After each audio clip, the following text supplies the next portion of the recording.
Bonjour, c'est encore une joie de vous retrouver ce matin pour m'entretenir avec vous.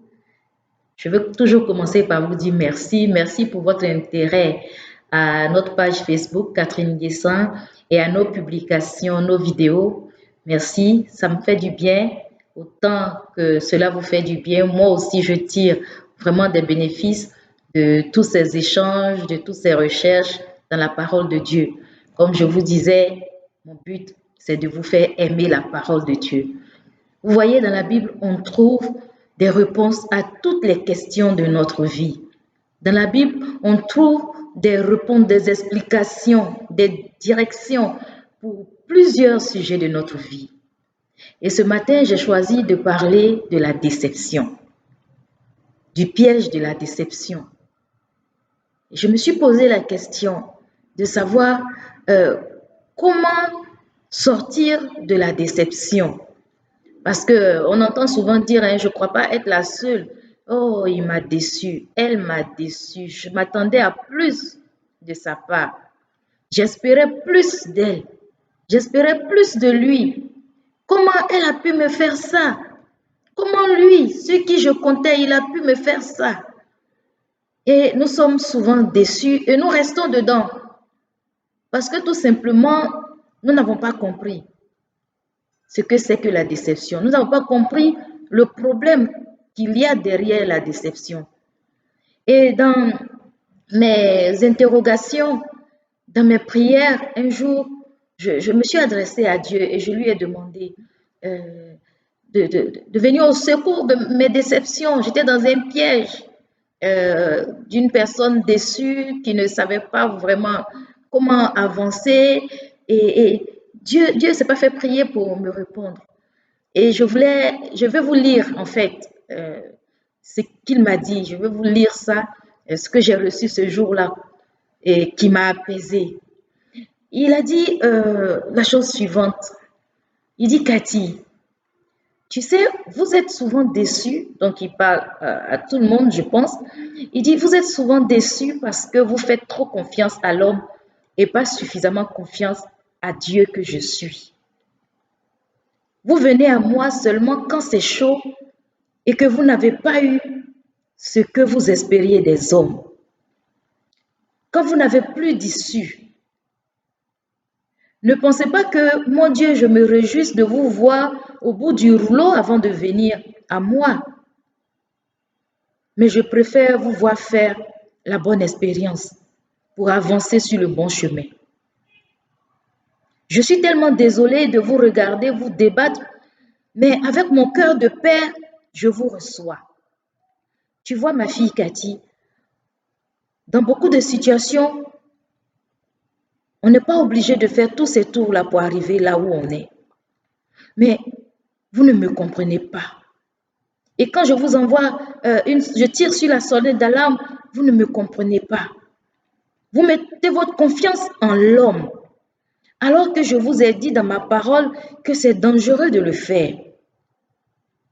Et d'ailleurs, voilà ce que dit ma parole à ce sujet-là.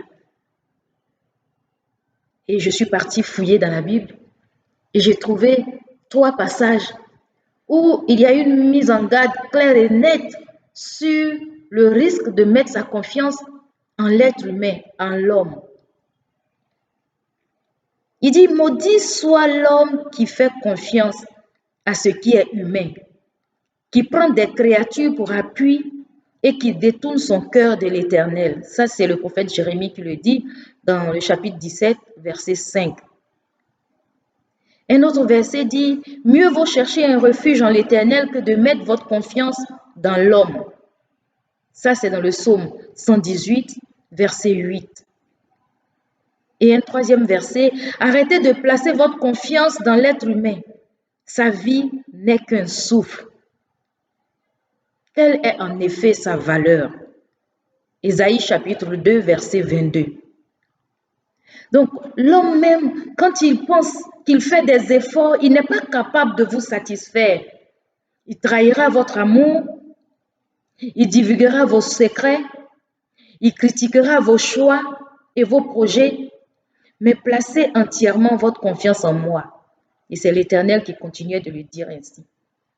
Il dit, moi je suis l'amour, l'ami fidèle, le Père aimant, le bon berger, votre défenseur. Je ne vous décevrai jamais.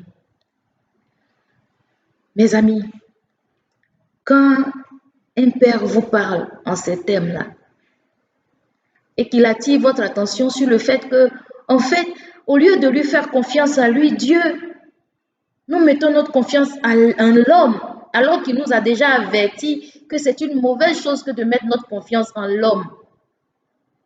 L'homme, même s'il veut, il va nous décevoir, même s'il fait l'effort pour ne pas nous décevoir. Parce que son cœur est tortueux par-dessus tout, c'est la Bible qui le dit. Alors, si nous prenons l'habitude de regarder à Dieu plutôt qu'à l'homme, nous serons moins déçus. Nos attentes vis-à-vis des êtres humains seront moins grandes et nous nous attendrons plus à Dieu qu'aux êtres humains. Pour terminer, je veux prier pour chacun d'entre vous. Seigneur éternel, je veux te prier pour ce frère, pour cette sœur, pour cet ami qui a mis sa confiance en un être humain et qui est déçu et qui se plaint de déception et qui verse des larmes.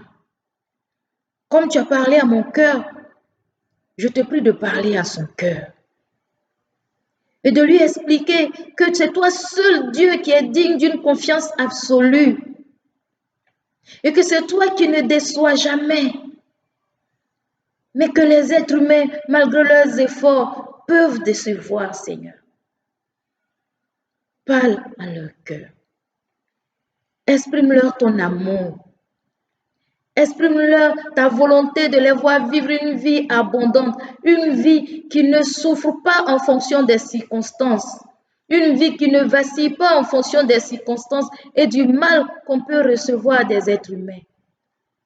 Une vie qui ne laisse pas la déception prendre le dessus, mais bien au contraire, une vie qui est attachée à toi. Seigneur, je sais que lorsque nous te demandons quelque chose, tu nous l'accordes. Et pour cela, je te dis merci d'avance. Pour ces amis-là que tu touches, à qui tu fais du bien, par cette parole. C'est dans le nom précieux de Jésus-Christ que j'ai prié. Amen. Alors, si ce message vous a fait du bien, partagez comme d'habitude, mais je vous dis que nous sommes disponibles pour parler avec vous. Si tu passes par un temps difficile parce que tu es déçu, tu ne veux plus faire confiance à personne, sache que Dieu l'a déjà fait pour des personnes. Il a guéri des cœurs blessés, il a guéri des personnes qui étaient déçues. Et il veut le faire pour toi aujourd'hui encore. Surtout ne ferme pas ton cœur à l'amour de Dieu. Lui, il ne déçoit jamais. Que Dieu vous garde et à la prochaine. Amen. Amen.